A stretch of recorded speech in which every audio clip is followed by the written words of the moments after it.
કેવું ચાલી રહ્યું છે? બરાબર ચાલી રહ્યું છે. તો આજે મારા આત્માને એમ થાય છે કે કચેરી ભરી અને આપણે બેસી ચાલો.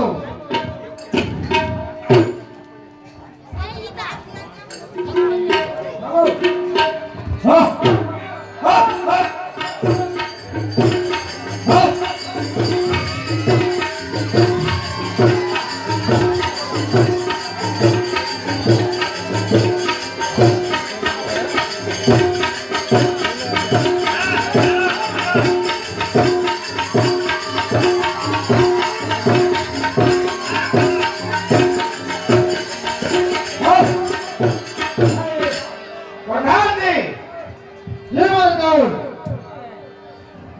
આપણા સારા પાટણ નગરની અંદર કોઈ પ્રજા દુખી ન હોવી જોઈએ એની બરાબર કાળજી રાખજો. બરાબર છે.